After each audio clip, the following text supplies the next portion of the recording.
আসসালামু আলাইকুম। সংবাদে আপনাদের সবাইকে স্বাগত জানাচ্ছি। আমি ফিরোজ তোহা। শুরুতেই আরবে কেবলস সংবাদ শিরোনাম। পুরোদমে ইরান, ইসরায়েল এবং নিরীহ ফিলিস্তিনিদের মাঝে ভয়াবহ যুদ্ধ চলছে হামলা পাল্টা হামলা।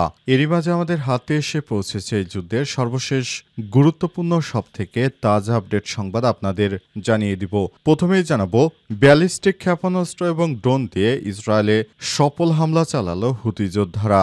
ইয়েমেনে 3 বন্দরে ক্ষেপণাস্ত্র হামলার জবাবে ইহুদিবাদী ইসরায়েলে পাল্টা ক্ষেপণাস্ত্র হামলা চালিয়েছে হুতি যোদ্ধারা। টেলিভিশন চ্যানেল আল মাসিরাহে সম্প্রচারিত এক বক্তব্যে এই তথ্য জানিয়েছে হুতি মুখপাত্র ইয়াহিয়া সারি। ইহুদিবাদী ইসরায়েলের উপর এবার চরম প্রতিশোধ নিতে শুরু করেছে হুতি যোদ্ধারা। হুতির হামলায় ইহুদিবাদী ইসরায়েলের বিমানবন্দর বন্ধ হয়ে গেছে। এরপর জানাবো, অগ্রগতি ছাড়াই শেষ হলো গাজা যুদ্ধবিরতি নিয়ে প্রথম ধাপের আলোচনা। ইসরায়েল ও হামাসের মধ্যে যুদ্ধবিরতি নিয়ে প্রথম ধাপের আলোচনার কোনো অগ্রগতি ছাড়াই শেষ হয়েছে। আলোচনার সঙ্গে পরিচিত একজন ফিলিস্তিনি কর্মকর্তা ব্রিটিশ গণমাধ্যম বিবিসিকে এই তথ্য নিশ্চিত করেছে। এদিকে ইরান ইস্যুতে অভিন্ন হলেও গাজা নিয়ে বিপরীতমুখী অবস্থানে ডোনাল্ড ট্রাম্প এবং নেতানিয়াহু। তৃতীয় বৈঠক কোন পথে? ইসরায়েলের প্রধানমন্ত্রী বেঞ্জামিন নেতানিয়াহু 6 মাসে তৃতীয়বারের মতো যুক্তরাষ্ট্রে যাচ্ছেন মার্কিন প্রেসিডেন্ট ডোনাল্ড ট্রাম্পের সঙ্গে একান্ত বৈঠকে অংশ নিতে। তবে জানা যাচ্ছে, গাজা যুদ্ধ নিয়ে ট্রাম্পের সঙ্গে মতপার্থক্য রয়েছে ইহুদিবাদী ইসরায়েলের প্রধানমন্ত্রীর। তাহলে কি যুদ্ধবিরতি হবে না? এ বিষয়ে গুরুত্বপূর্ণ সংবাদ জানাবো, সঙ্গেই থাকুন। এদিকে মিয়ানমারে জান্তা বিরোধী দুই গোষ্ঠীর মধ্যে তুমুল সংঘর্ষ, পালাচ্ছে হাজার হাজার মানুষ। মিয়ানমারের সামরিক জান্তা বিরোধী সশস্ত্র দুই গোষ্ঠীর মধ্যে তুমুল সংঘর্ষের ঘটনা ঘটেছে। এই পরিস্থিতিতে প্রাণ বাঁচাতে দেশটিতে হাজার হাজার শরণার্থী পালিয়ে প্রতিবেশী ভারতের উত্তর পূর্বাঞ্চলেও মিজোরাম রাজ্যে আশ্রয় নিয়েছে, খবর রয়টার্সের। এবং সর্বশেষ জানাবো, জাতীয় পার্টির মহাসচিব হলেন শামীম হায়দার পাটোয়ারি। মুজিবুল হক চুন্নুকে বাদ দিয়ে দলের তরুণ নেতা শামীম হায়দার পাটোয়ারিকে জাতীয় পার্টির মহাসচিব পদে নিয়োগ দিয়েছে দলটির চেয়ারম্যান জি.এম. কাদের। আজ জাতীয় পার্টির চেয়ারম্যানের প্রেস সেক্রেটারি খন্দকার দেরোয়ার জালালি বিষয়টি নিশ্চিত করেছেন। প্রিয় দর্শক, এতক্ষণ শুনছিলেন সংবাদ শিরোনাম, এবারে বিস্তারিত। তবে তার আগে বন্ধুরা, অনুরোধ থাকবে এই সংবাদটিতে একটি লাইক দিন। এই চ্যানেলে আপনি নতুন হয়ে থাকলে আমাদের সংবাদটি দেখতে দেখতে চ্যানেলটি সাবস্ক্রাইব করে রাখুন। কমেন্ট করে বন্ধুরা আপনার মূল্যবান মতামত জানিয়ে দিন বন্ধুরা, আপনি বিশ্বের কোন দেশ থেকে বা বাংলাদেশের কোন স্থান থেকে আমাদের সংবাদটি দেখছেন এবং শুনছেন। আর বন্ধুরা, গাজা যুদ্ধে আপনি যদি নিরীহ ফিলিস্তিনিদের ভালোবেসে থাকেন, কমেন্টে ইয়েস লিখে বিশ্ববাসীকে জানিয়ে দিন। সংবাদটি আপনার সোশ্যাল মিডিয়া ফেসবুকে শেয়ার করে বন্ধুদেরও দেখার সুযোগ করে দিন। এবারে বিস্তারিত। ব্যালিস্টিক ক্ষেপণাস্ত্র এবং ড্রোন দিয়ে ইসরায়েলে সফল হামলা চালালো হুতি যোদ্ধারা। ইয়েমেনের 3 বন্দরে ক্ষেপণাস্ত্র হামলার জবাবে ইসরায়েলে পাল্টা ক্ষেপণাস্ত্র হামলা চালিয়েছে হুতি যোদ্ধারা। টেলিভিশন চ্যানেল আল মাসিরায় সম্প্রচারিত এক বক্তব্যে তথ্য জানিয়েছে হুতি মুখপাত্র ইয়াহিয়া সারি। তিনি বলেছেন, প্রধান বিমানবন্দর বেন গুরিয়ন এয়ারপোর্ট, আশদোদ সমুদ্র বন্দর এবং দক্ষিণাঞ্চলীয় শহর আশকেলনের একটি বিদ্যুৎ উৎপাদন কেন্দ্রকে লক্ষ্য করে শব্দের চেয়েও 5 গুণ বেশি গতিসম্পন্ন হাইপারসনিক ক্ষেপণাস্ত্র নিক্ষেপ করা হয়েছে। একই সঙ্গে দক্ষিণ ইসরায়েলের এলাদ বন্দরকে লক্ষ্য করে 8টি বিস্ফোরকবাহী ড্রোন নিক্ষেপ করা হয়েছে। ক্ষেপণাস্ত্র এবং ড্রোনগুলো ঠিকমতো লক্ষ্যবস্তুতে আঘাত আনতে পেরেছে বলে দাবি করেছে ইয়াহিয়া সারি। তিনি আরও বলেছেন, আমাদের ক্ষেপণাস্ত্র এবং ড্রোনগুলো সফলভাবে লক্ষ্যবস্তুতে আঘাত এনেছে। ইসরায়েলি প্রতিরক্ষা ব্যবস্থা আমাদের ক্ষেপণাস্ত্র এবং ড্রোনগুলো ধ্বংস করতে ব্যর্থ হয়েছে। তবে এই হামলার বিষয়ে তাৎক্ষণিকভাবে প্রতিক্রিয়া জানায়নি ইসরায়েল। আর হুতি যোদ্ধাদের পক্ষ থেকে ক্ষয়ক্ষতির বিষয়ে কোনো তথ্য দেওয়া হয়নি। এর আগে 7 জুলাই ভোরের দিকে ইয়েমেনের হুদাইদা, রাস ইসা ও সাইব বন্দরে ক্ষেপণাস্ত্র হামলা চালায় ইহুদিবাদী ইসরায়েলের প্রতিরক্ষা বাহিনী আইডিএফ। ইসরায়েলের প্রতিরক্ষা বাহিনী এবং প্রতিরক্ষামন্ত্রী ইসরায়েল ক্যাটস পরে সাংবাদিকদের জানিয়েছেন, ইয়েমেনের হুতি গোষ্ঠীদের বিরুদ্ধে অপারেশন বিলাক ফ্লাগ নামের একটি বিশেষ অভিযান শুরু করেছে আইডিএফ। সেই অভিযানের অংশ হিসেবেই হামলা চালানো হয়েছে। তারা ইয়েমেনের সঙ্গে এবার সরাসরি যুদ্ধে জড়িয়ে পড়েছে। অগ্রগতি ছাড়াই শেষ হল গাজা যুদ্ধবিরতি নিয়ে প্রথম ধাপের আলোচনা। ইসরায়েল ও হামাসের মধ্যে যুদ্ধবিরতি নিয়ে প্রথম ধাপের আলোচনার কোনো অগ্রগতি ছাড়াই শেষ হয়েছে। আলোচনার সঙ্গে পরিচিত একজন ফিলিস্তিনি কর্মকর্তা ব্রিটিশ গণমাধ্যম বিবিসিকে তথ্য নিশ্চিত করেছে।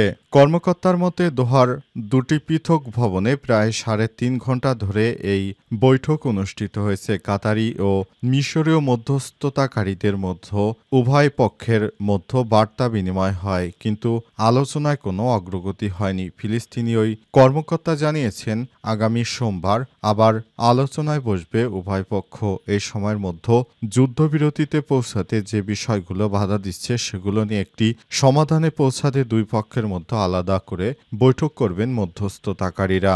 আলোচনায় ইসরায়েলের পক্ষে যারা আলোচনায় অংশ নিয়েছেন তাদের সিদ্ধান্ত গ্রহণের মতো যথেষ্ট ক্ষমতাবান কেউ ছিলেন না বলে জানান ওই কর্মকর্তা। হামাস ইসরায়েল এই পরোক্ষ বৈঠক এমন এক সময় অনুষ্ঠিত হলো যখন মার্কিন প্রেসিডেন্ট ডোনাল্ড ট্রাম্পের সঙ্গে সাক্ষাৎ করতে আজ যুক্তরাষ্ট্রে গেছেন ইসরায়েলের প্রধানমন্ত্রী বেঞ্জামিন নেতানিয়াহু। ইসরায়েলের প্রধানমন্ত্রীর ভাষ্য, ট্রাম্পের সঙ্গে এই সাক্ষাৎকার শীঘ্রই একটি যুদ্ধবিরতিতে পৌঁছাতে সহায়তা করবে এবং মনে করেন তিনি যেসব সত্যে ইসরায়েল রাজি হয়েছে সেগুলো ঠিক থাকলে তাৎক্ষণিকভাবে যুদ্ধবিরতি চুক্তিতে পৌঁছাতে সমালোচকদের সব ধরনের নির্দেশ দেওয়া হয়েছে বলে জানিয়েছেন নেতানিয়াহু। এদিকে হামাস বলছে তারা এই যুদ্ধবিরতির প্রস্তাবকে ইতিবাচক হিসেবে দেখছে তারা। তবে দুই পক্ষের মধ্যে যে এখনও বেশ কিছু গুরুত্বপূর্ণ বিষয় মতপার্থক্য আছে তা বেশ স্পষ্টই। আপাতত হামাস এখনও আগের মতোই তাদের পূর্বশর্তে অটল রয়েছে, যার মধ্যে রয়েছে যুদ্ধবিরতির শেষে সব ধরনের শত্রুতার